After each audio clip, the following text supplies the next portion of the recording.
Have you had all your refreshments? Yeah. Ready? Now, because there's so many of us, I want you to try and ignore these people. They're not there. Okay? And they've done a wonderful job at the music.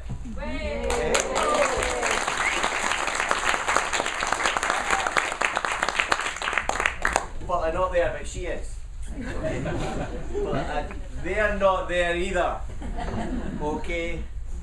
And this here is a deluxe Mark 25A 1997 caravan without central heating. A perfect place to spend your holidays when you're heading off to Costa del Port Seton.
The lounge area, it counts as a bedroom too, so like, aye, see this here, that'll fold down and it'll make a right wee cosy bed, for someone, Natasha, eh? Aye, well, I'm not having the full down settee, I want the bedroom.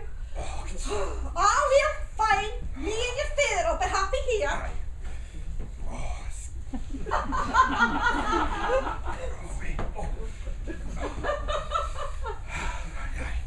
Right, okay.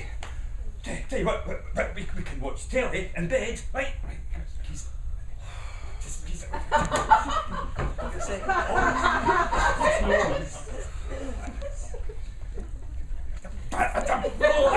Telly's no working, doll. Oh, I can't believe it. Oh, I'm in hell. I'm going to hate 2 weeks in the pissing rain and now nae telly. What are we going to do? Why couldn't we have gone to Costa del Sol like last year? That was fun, Mum.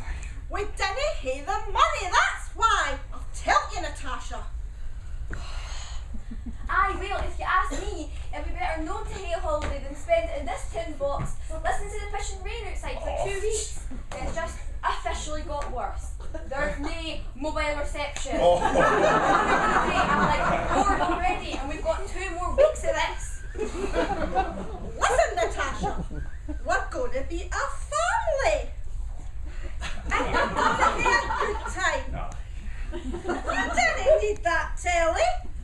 We can talk. And play games. Play games? Oh, I can't believe what's happening. Play games, doll. It's been a while since we did that, eh? That's just gave me the actual book. Stuck in a caravan, with my parents getting jiggy with each other. Wait till I get back to school and my pals ask me, what did you do for your summer holidays? Oh, I just spent 2 weeks in the pissing rain with my randy parents hoping the rain doesn't stop because it's drowning out the noise they're making. Oh, this is going to be the worst 2 weeks of my life. Listen, Natasha, goodness sake, your dad and I have saved for this holiday. Aye. We're going to have a good time. It doesn't matter if it's raining a bit. We can still enjoy ourselves. Raining a bit. Mum, it's a friggin' monsoon out there. You can't tell where the beach ends and the sea begins because it all just looks the same. Right. Oh, but let's get dry and hear a wee cuppa. Then we'll be in a more positive mood. That's a better idea, doll. Aye, that's right. Oh, I tell you, I've got to go. I can't sit here. Oh, I tell you last night not to hear that biryani. Can you find the clutch, eh? Oh, yes, I thought it was just a cupboard. There's a man in it already.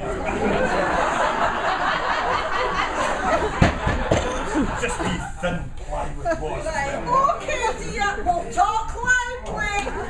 I'm Natasha. I can't believe this is real, Mum. Well, I'm telling you, your dad was looking forward to this holiday. Honestly. Mum, please, can we just go home? This is a nightmare before it's even started. Well, it's good.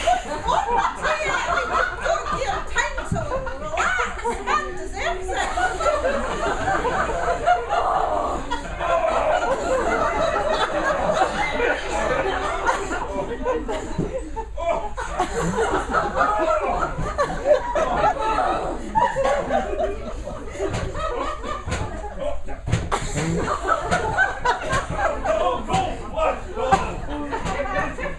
This isn't working.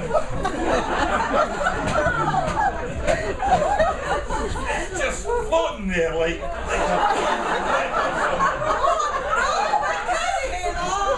Close the door, it's Megan. No, all right. We can't hear this. Right, I'm going to put the kettle on. I'm going to get Get your wee cup of tea when you come back to see the manager. Right, I'll get him to fix the telly and the clutch. Right, we go. Oh, already?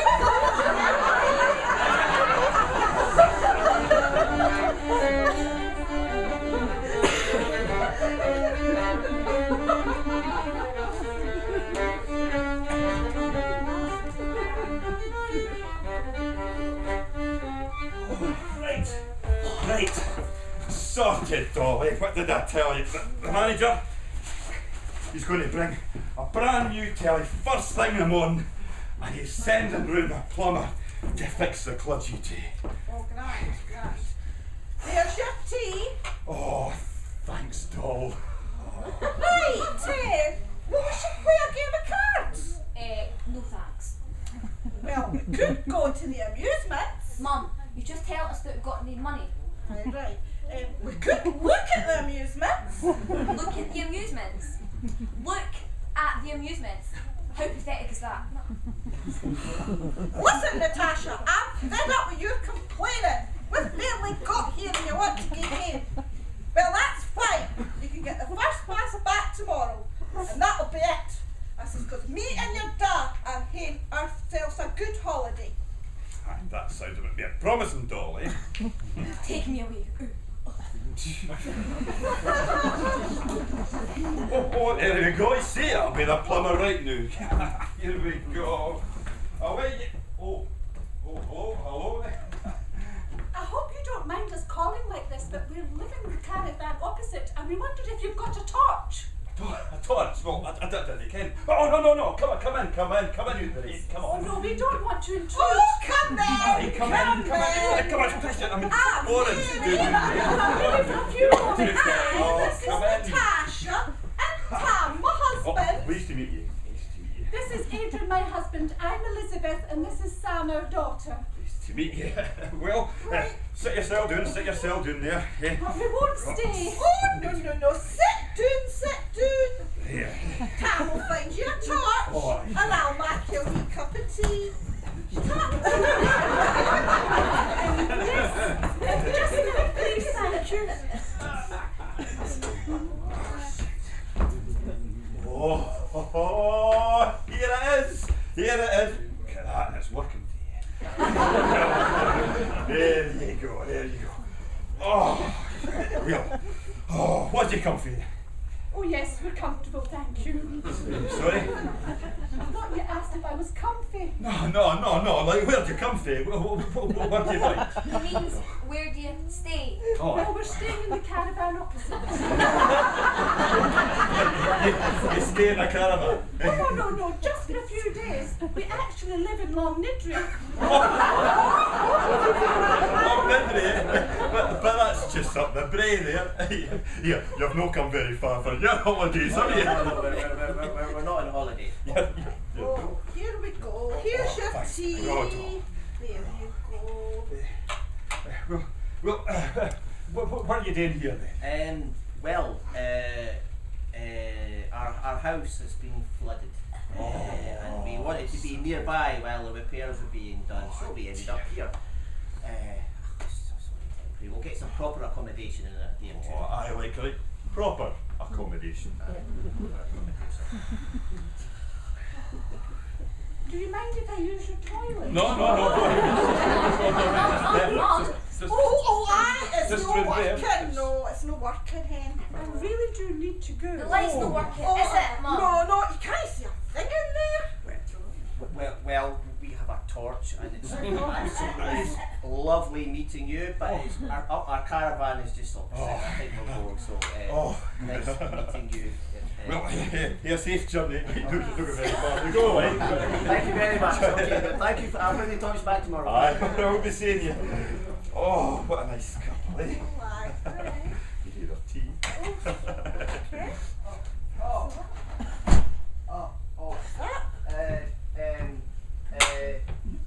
The handles come off the door.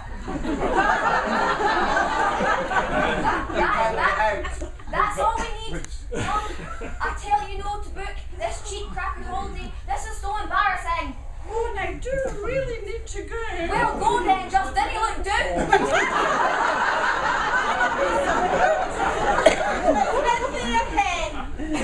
Talk while you go. You can hear your tea. Okay. Best belt.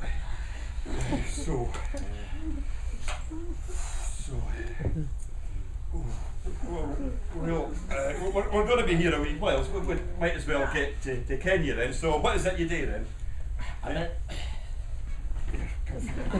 I'm in finance. Oh, finance, eh? Oh. Banking. Banking? Sort of, yes. I thought you could have gone a wee bit better than you're selling this caravan with all the bonuses you bankers are getting, eh? Aye. Well, as I say, we needed to be near the house while it was being repaired. Oh, aye. And it's only temporary. Oh, you're awfully quiet, dear. Would you like some juice?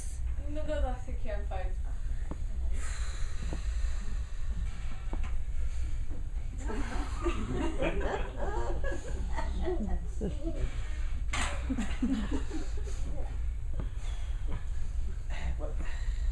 Well, Tam, what is it you do? Oh, I've got my own business. But, Ken, it's awfully quiet the new. In fact, if I was being honest with you, I'm just struggling to keep my head above the water. What's your business? Oh, I'm a landscape gardener, Ken. Oh, right, Ken. right. I'll tell you what. Right, here's my card. If you've got a garden, and you will, it'll be a Braw garden too, I'll bet. You give me a call and I'll give you special rates. And we ken each other, eh? Thank you very much. Thank you.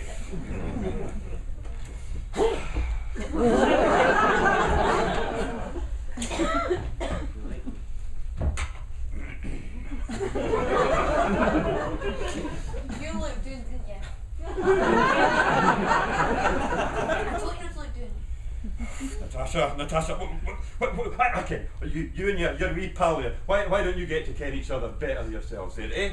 Aye, you said you were bored, Natasha. Aye. Now you've got a nice wee friend. You can use the bedroom through there to hear good blather, away from us embarrassing adults. I'll bring you a piece of juice through later. I suppose.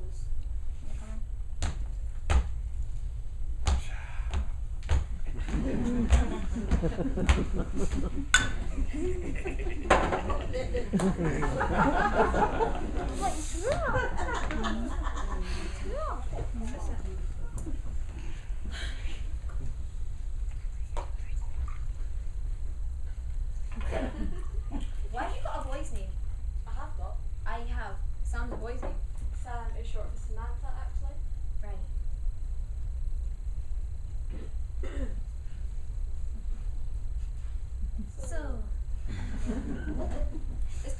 and dump, isn't it? Well, it's interestingly different. Interestingly different, aye. You talk weird. I talk weird. Your parents sound like they come from a different planet. Here, dislike my parents. You think anything about my parents. Do that again, you'll be getting a top cross pus. Your pus, your stupid face. Now everything is something. You started it, slagging my parents. That's all you've done since we've arrived. Oh, Sam, that's different than my parents. I'm allowed to slag them. Anyone else doesn't get slapped. Okay, I've been duly warned of the topic of your parents. Besides, your dad's like a total weird geeky freak. Careful, I'll be giving you a slap on the puss.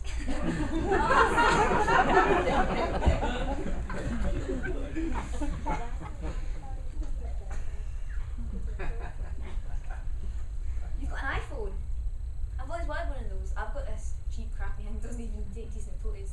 Yeah, well, it doesn't really make much difference here anyway, seeing as there's no mobile reception for some reason.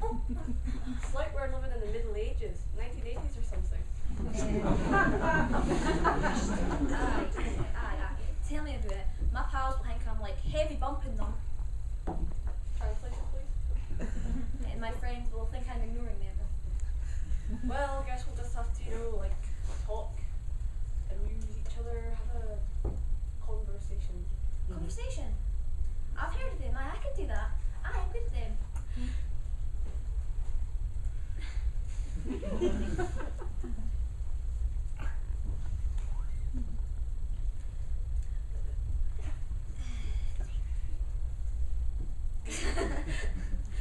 So, have you got a boyfriend?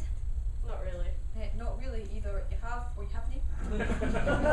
Well, I've got this boy who likes me, but he's not my type. What do you mean he likes having a laugh? You could be that. Oh, come on, Sam. I'm just joking with you. We're both stuck in this night mood. The least we can do is have a laugh with each other. At least we get time off with our parents. I've got a good idea. We could what's a really good idea? We could go hang out at outside Scotland.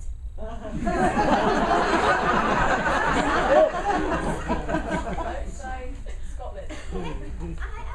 Well, I can barely contain myself with the excitement of that prospect. Getting one small thing. We're stuck in this town because the door isn't working. Sam, I ken the door isn't working. We could easily climb out that window. Well, why Scotland? Isn't there some more interesting places to visit in Port Seton? Like a museum or a pottery gallery? Oh, or archaeological dig site. The other day, Sam, come on, Sam. Scotland's where all the cool folk hang out. We could get a chippy in that and hang with the cool folk, and maybe I could get you a boyfriend. Nah, it's fine. You can go on a hangout to Scotland. I'll stay here. You think you're better than me, don't you? Okay, what I think? Do you know what I think? I think that you are a snobby cow. You think that me and my family are just scum. I can tell by the way you look at us. No, I just think we're different. Aye, Sam, just because someone's different doesn't mean you're better than anyone else. I didn't say, fine, I'll come with you to Scotland. I'll just go to my parents where I'm going.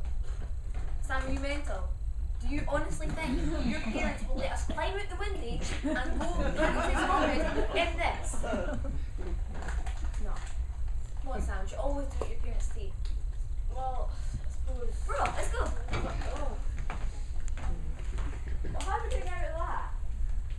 Easy. It's not that high. Right. I'll get your leg up now, shove you out the window, and then you can shove yourself over, get your head and your buttocks through and that, and then you can jump on the other side, and then I'll put my arms through, and then you can grab them through, and then I'll just shove myself over, and then you can jump, and I'll jump on the other side, and then we can just go. Okay? Get your leg up. Get your leg up. Right, okay. Sam, you're fit. Do you think so?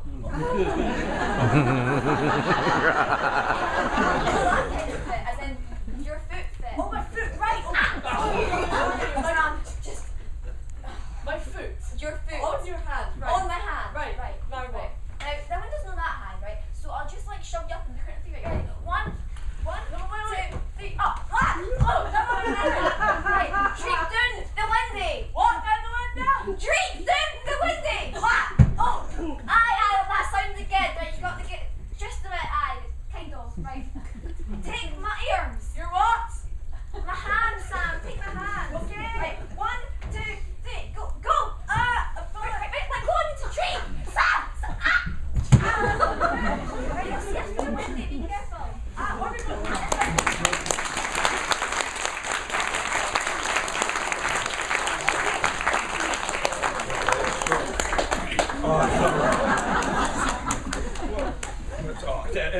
don't worry. Like the plumber will be here any minute, and he'll open the door for the outside, and then you'll all be able to get out and go home. But while you're waiting, will you not have another wee drink? No, Tam. Oh, go on, Don't you force some, Tam. No, everybody likes whiskey. Oh, the plumber is taking an awful long time to come. Perhaps you could try pushing the door open. Oh, I could oh, no. Okay, because if we do that, then, like says no, we'll break the thing, and they'll come around and they'll charge us for it. No, we can't do that. Just didn't fast yourself. We'll be out soon enough. And hey, get that done you. Go on, Adrian. There you go, Liz. Would you like a wee vodka? Go on, Elizabeth. Oh, no. Go. I'll join you. Oh, bro, that's a wee bit. So, slants then. Slants. Here we go. Oh, it's the wee one there. Slants. Oh, great. Oh, so Adrian, when are you expecting to get back into your own house then? Very soon we hope. That's good, because Ken, there's nothing worse than being in another house and you get back to your own house and it's... Tam! What have you said? I didn't Ken. Oh, it's alright, Hen, didn't you listen to him? It's alright, Tam, it's alright. Elizabeth is just a bit stressed, that's all. It's been a very difficult time. I mean, with the house being flooded. Oh, why, I can understand. And what we waiting here for the plumber to come and all? Oh, it can't be right. Hey, you'll hear another wee drink there just while you're waiting.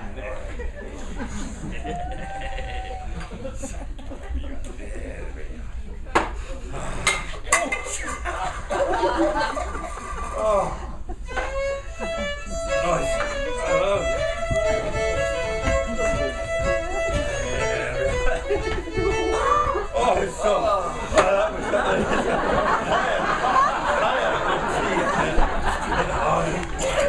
Okay. We'll call it lassies through. And we'll hear me sing songs. Come on. We didn't want to be as adults. I know. No, because we're talking about teenage things. Oh, Adrian, you must ken some songs, eh? Come on then. What you ken? Oh, really? I can't sing really. Oh, neither can he, but doesn't stop him. Oh, my wee pixie. Folk who live in glass houses shouldn't go around chucking stones. Oh, Tom, you might said you love my voice. Maybe I did. I was just joking with you, Dolly. Oh, I can. How about a wee dog and Doris? Oh, I love that. No, Tom, can you not sing something more popular? Oh, Adrian. I ken that, Ian. I ken that, Ian. I ken it right well. Me and my grandfather used to sing that, Ian. Adrian! That was a long time.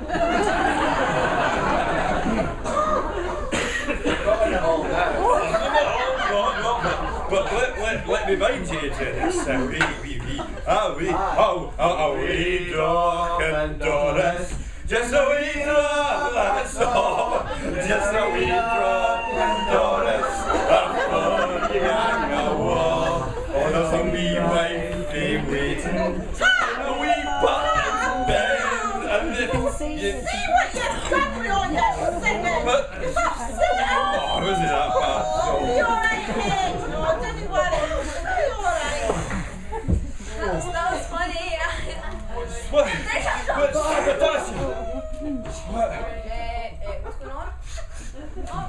Oh, you okay? I didn't mean to upset your wife there, Adrian. I'm really sorry. Didn't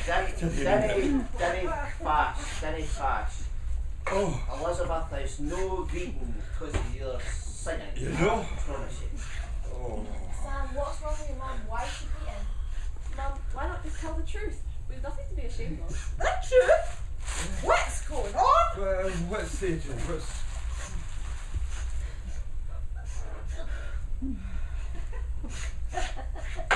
Sam's right, darling. I've got nothing to be ashamed of.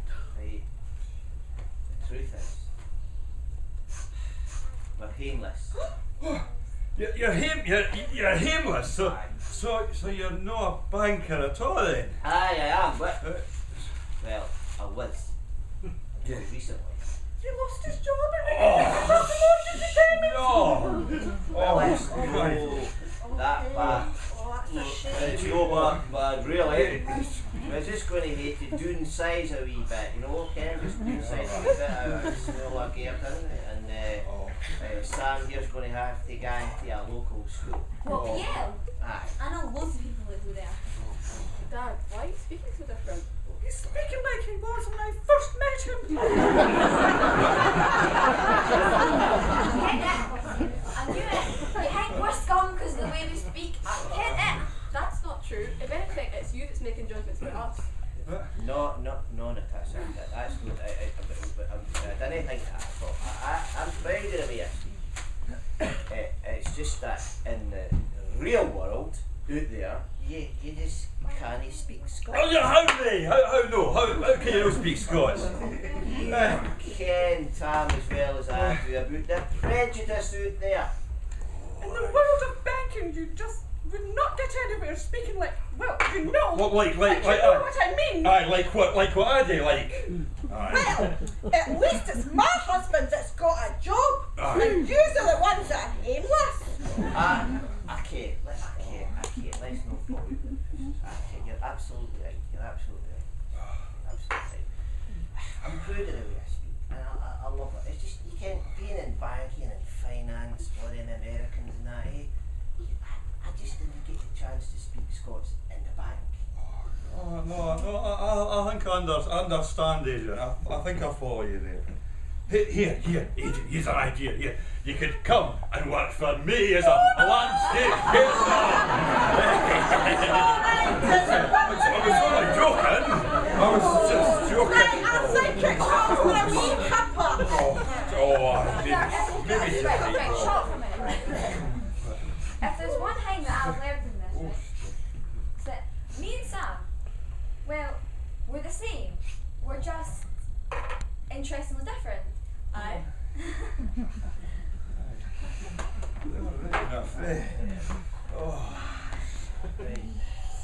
What's that? Is that the door there? That's the door. Just let yourself in come in. It's a plumber! Is Is there somebody wanting a plumber? That's a plumber, is it your clutchy?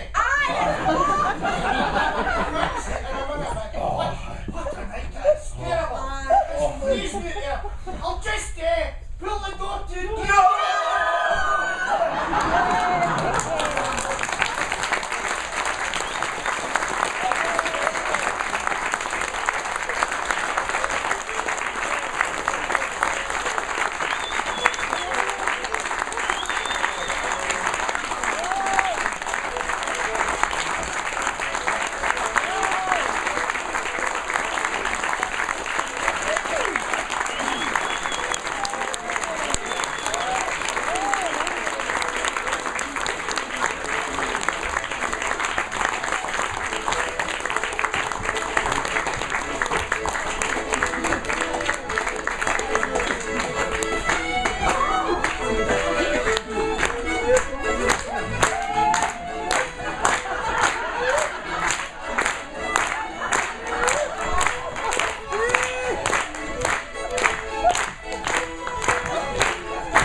On an inferiority complex. You enjoy that?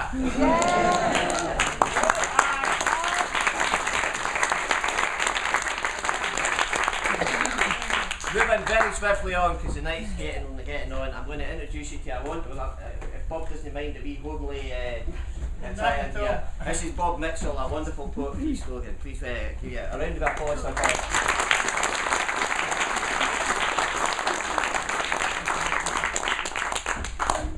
I'm another Munro because I've had 25 years in Aberdeenshire and the last 40 doing in Haddington, so then I get how I speak, but here goes. I was going to hear a long introduction and a long poem and a long finish up, but I realise the night's wearing on, so well, let's just get right into it. This story takes place in Haddington and just occasionally in this Twentoun in Aubigny-sur-Ner, which is a lovely place in France where the councillors go to get drunk. So, got an idea for this for Burns. It was about the misadventures of a wee shepherd boy and his card, Wee Hardy Jam. Somewhere in the Lammer Moors, you'll find a flock of sheep, with nobody to guard them, for the hills so stark and steep. Wee Hardy Jam, his job it was to keep them safe and soon, who turned his back upon them all, and heeded for the tune. If it ever 'twas got in his head, I really canna tell.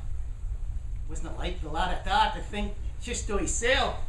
Perhaps it was a glass of beer. Perhaps he pined for love, but he wandered to the banks of time, down for the hills above. Now, Haddington's a braw wee town.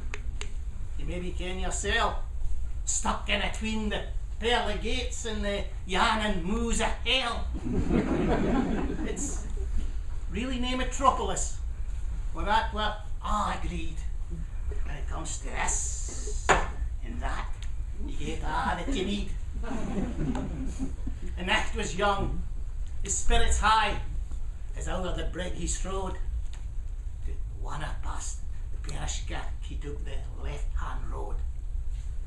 Afore him stood St Mary's Hall, majestic, green and proud, while his een was quickly drawn towards a most unseemly crowd.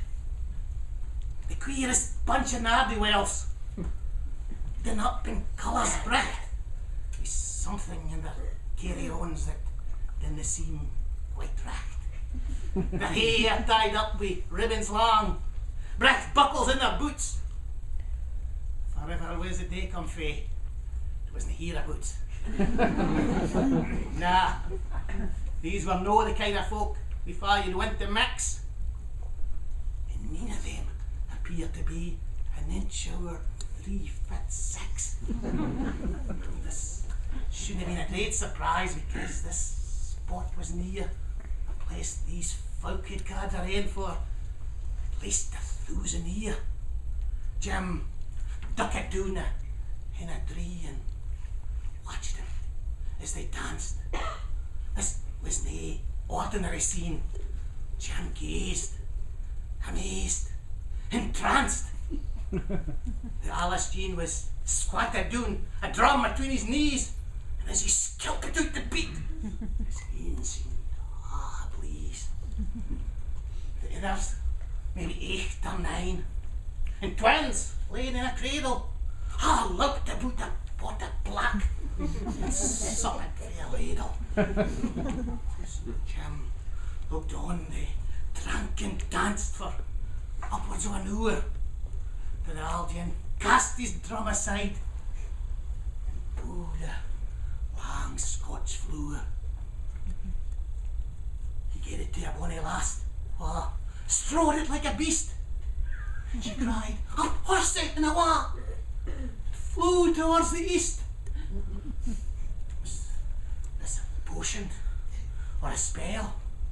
Jim didn't ken at all, but each in jumped astride the floor, up horse it in a wa. Now things that are beyond our ken are better left alone. But Jim was just a simple lad and nae yet 17. He creeped forward to the spot where all the folk had been, and his head a single thought. Could he believe his een? He kentna what the wee folk did there after where they flew, but something garred them lift the lid and taste the hellish brew. Then minding what he just had seen, he pulled a bonny bloom and stabbed it in between his legs. It felt just like a broom. He thought about the words he'd heard. He had to get them right. He cried, "A horsey and a one!" Held that broomstick tight. Now, Jim had seldom climbed a tree. He feared to leave the ground. Then, the twinkling of an eye, out through the clouds he span. Now, while the floor was taking him, he didn't hear a clue, but he hurtled out beyond the pass and down towards Tweed Moo. He shut his een and held on deck for 2 or 3 hours or more, then landed on his nether parts in Albany sur Ner.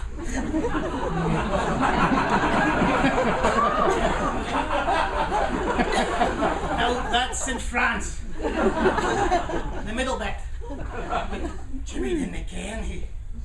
He blinked and he saw the little folk were laughed and cried and ben. He'd landed in some cafe place, shut up for the night, and he poured himself a jug of wine till he get that wasn't an act.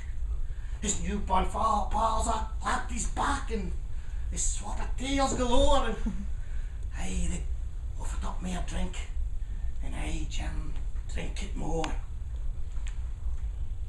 The grew fast, the cock did craw, and Jim felt long for sleep. His pals up horsed in a wall and left them in a heap. A servant lass came through the door and found him on his back. He'd never heard the words before, but he said, "Je m'appelle Jacques." Now, he'd been drinking that night, but he found he wasn't a fool, and long French words most sweetly spoken, tumbling out his moo. The servant lass was smitten fair, so body and so sweet. For Jim had far upon his earth, he'd landed on his feet. She wasn't the only servant lass. The darling of a pair. But didn't only in this place, but a vineyard by Sincere. They had got on like twins and like winds and fire, and raptured by each other, and thanked fate and sweet French muse for throwing them together. Jim quickly got to love that tune, as others had in since, cause escargots and buttocks legs he much preferred to mince. Her father, getting on in years, with his sons to his cell, could quickly see the way things stood and wished the couple well. Jim would become a man of means, as seems the cat bells ring, but for a fear of guillotines he might have stood for king. If good fortune, just like Jim's, should ever be your fate, I urge you, keep your heads screwed on before it gets too late. Whatever happened to your Jim was happening far too fast. He couldn't stay the same sweet lad he'd been in the past. It's like he'd drawn a veil across his life before that night. And the fortune come and knew his why, he seemed to think was right. His heed's a fool, wealth and poor, he couldn't see at all. And the fame that he so strongly claimed would come for afar, as he strode through the fields of grapes, he very soon would end. He made a man, an Harold and Brune, who might have been in pain. If Jim had cared enough to look, he might have kent the face, but those in air he did declare, "You think get off my place!" This a sip of wine, the stranger croaked, to ease this hacking cough. Jim sharply replied, "It's just 2 words, the second one was off."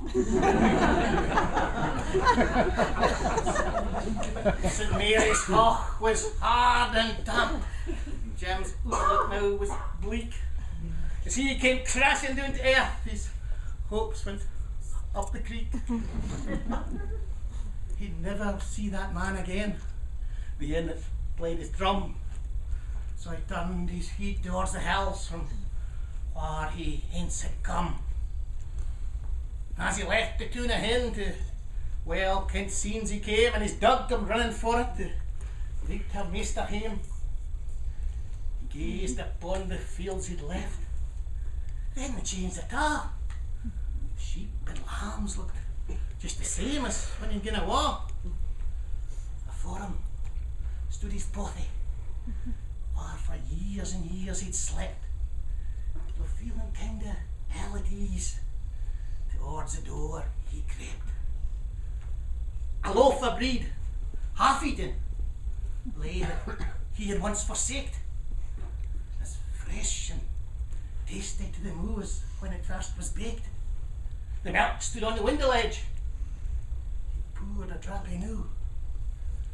Couldn't have been fresher, though they'd come straight for the coo.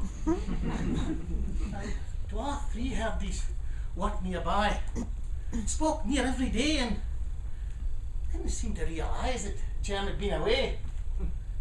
He thought he'd better tell him of the things that had befell. That trace of French had disappeared in his soul, just like himself. It was sad to say, for Herdy Jim, it was the start of his downfall, because they barely listened to him and they quickly turned away. And frae that day, Jim acted strange, as though stuck in a trance, and the only twinkle in his eye was when he thought of France. Now, all this happened long ago, if it took place at all. All the folk to where Jim spoke and who did in a war, but he never did get out of it, or travel very far. He never did get married or buy himself a car. He very seldom leaves the hills, where he spent all his days. He only goes to Edinburgh to buy his beets and clays. Hence, in a year, the farmer's show will tempt him to his home. And really, when the moon is blue, he'll watch a Ceilidh game.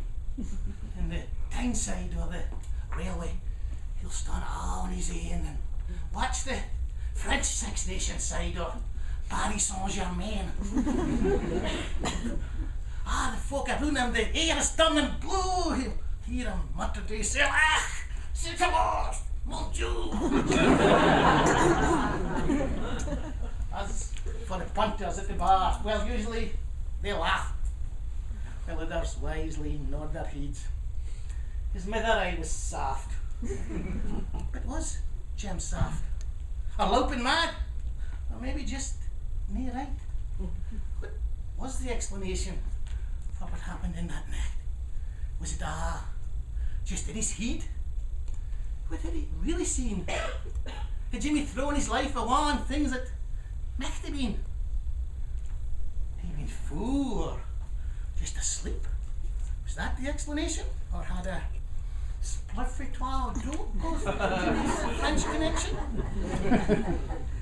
Well, them that's counted worldly wise believe that this is so, that little folk and magic brews have vanished long ago. Poor Jim had never been to France or met his mademoiselle. As for Aubigny-sur-Ner, mere chance of going to hell. But hark at me, you cynics are. Before you close your mind, why don't you come to Huntington and stroll along the Tyne?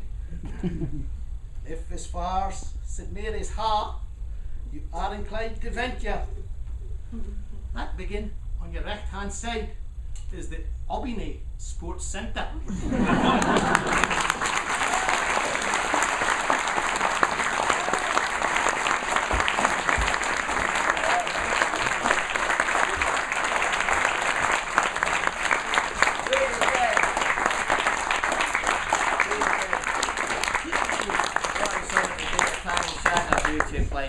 We've maybe know what is Sheila. I was hoping that she'd be able to tell a tale of the day, but unfortunately Tempest Fugit. Okay. Give a round of applause anyway.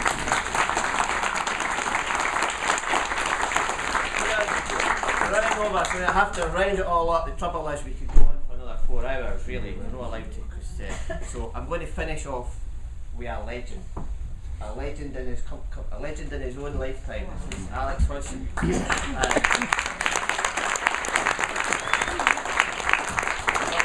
Is divided between two folk, those who've heard of Alex and heard him and are glad that they've done so, and those who wish they glad they've done it. So a couple of numbers. Fantastic. Yeah. I've really enjoyed myself actually. Which I always do hearing stories. I love stories. And I'm going to tell you a story now, and this is absolutely true. And I've got wee things here. If you pass them both sides and up the top, it's just wee gigs that's coming off. This is a true story. I used to work with Edinburgh Council, and I used to work in the museums. And there's a guy called Kenny McCoy that used to be one of the attendants, and they used to leave 2 guys or 2 of the lassies to lock up at night the Scott Monument. And the Scott Monument sits down Princess Street there if you've never been up. And Kenny was left this night on his own in the summer. And Kenny locked the door at the bottom, climbed all the way to the top, and on the top step of the Scott Monument, this is a true story by the way, there's a wee jobby left there. He couldn't believe it, but this is true. I mean, you can't make this kind of stuff up. And there's a wee jobby sitting on top of the step. So Kenny climbs all the way back down and phones Gordon, the chief attendant. He says, "Gordon, you'll never believe what I've just found up there." He says, "The top step, there's a wee jobby sitting up there." He says, "Kenny," he says, "you got a shuffle in a bag." He says, "and if nobody claims it in 6 months, it's yours."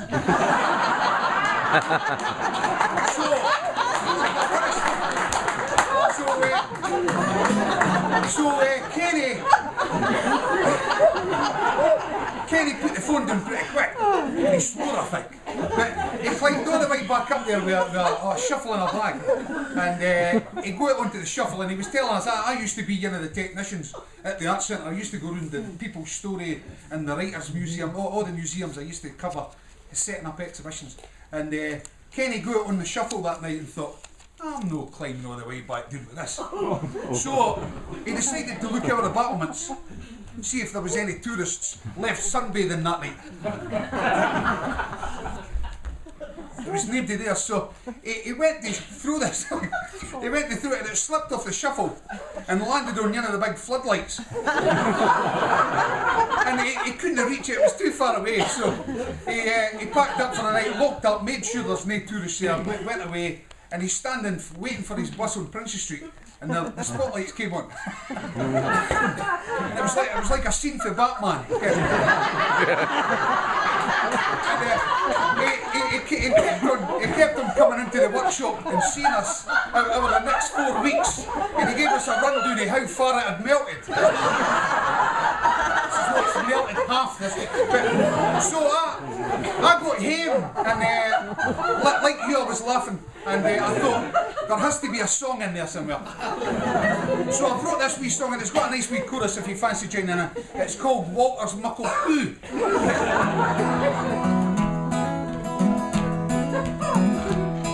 There's a monumental statue standing in the gardens fine.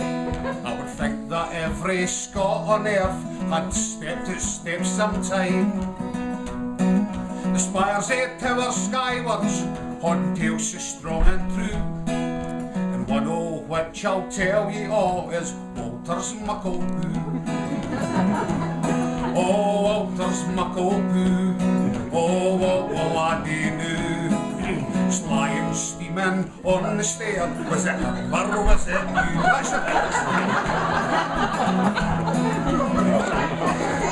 But struggling to the top to chase the tourists home, Muckle Poo was fun that night, left there on its own.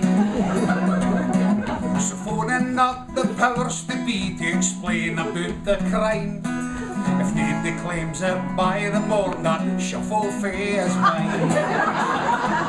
Oh, Walter's muckle boo, oh, what the laddie knew. It's lying steaming on the stair, was it him or was it you? The steaming beast there looked at me, I wish that I could hide. To hell with climbing down the stairs, I'll fling it through the side. I looked across the battlements, things were clear below.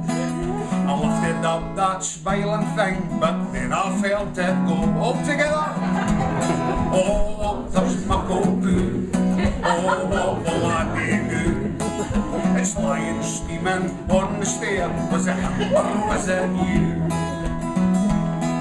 Slipping off my spear and Jackson, just too late for a fast reaction. There it sits for all to see, on the floodlight right in front of me. And every night when darkness falls, the shadow of that poo befalls. The smell still lingers in the air, but wheezes that big keek up there. Oh, there's muckle poo, oh, what the laddie knew. This lying steaming on the stair, was it him or was it you? All together. Oh, there's muckle poo, oh, what the laddie knew. This lying steaming on the stair, was it him or was it you? This lying steaming on the stair, was it him or was it you?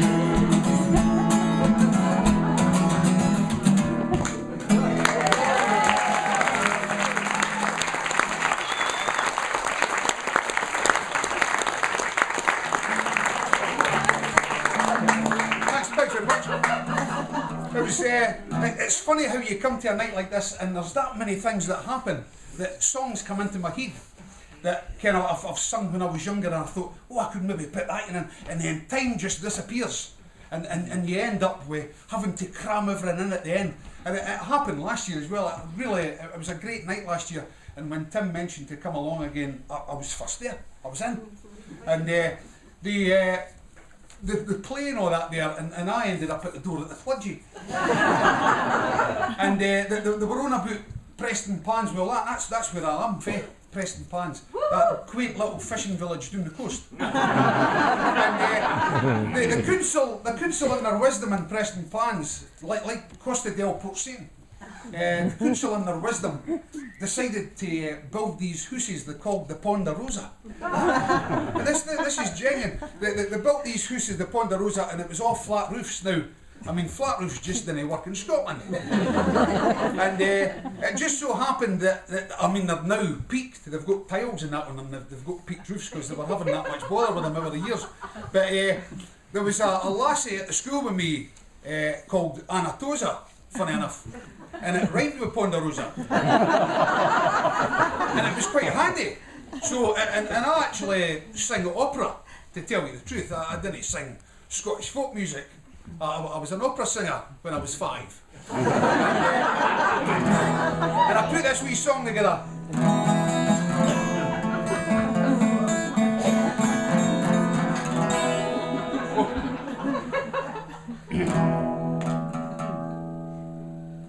It's close enough. I knew a girl called Anatosa. She lived at the Ponderosa. She had 2 crusts upon her nose. She always had a constant cough, with 1 glass eye and leg and plaster. And he was a right disaster. She chased the men, but they ran faster. How is she to get a man? But on the beach at Portobello, that's where Annie met her fellow. His hair was greasy, his teeth were yellow. Down at Portobello Beach, They went swimming in the water. He was like a bloomin' otter. With every stroke there was a snotter. And his cold it had got worse. But the main thing was he loved her. Even helped remove her plaster,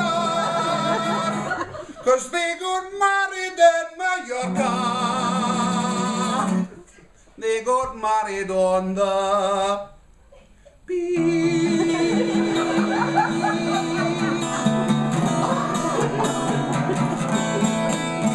Thanks very much.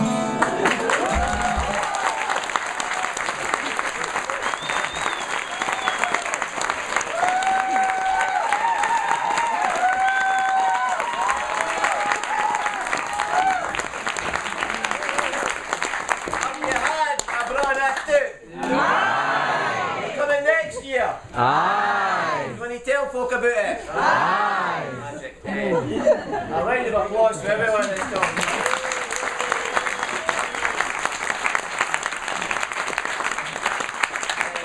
Coreen Scott and friends are playing at Haddington, Lennox Love House, Sunday the 27th of May at 6 p.m. Edinburgh Festival, St John's Church, Wednesday the 8th to the 15th. I've got a storyteller page, Tim Porteus Storyteller. All the musicians, all the people who've performed tonight, I'll put their details on that page because I've come along here just to celebrate our language and do it not for the money. Scots economy, not for the joy of it. And another round of applause, I think, for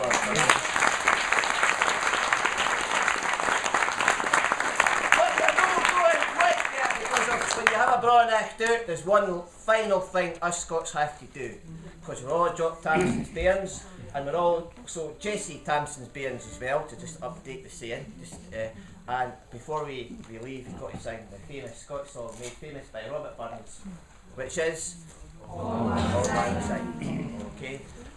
Well done, Tim. Thank you.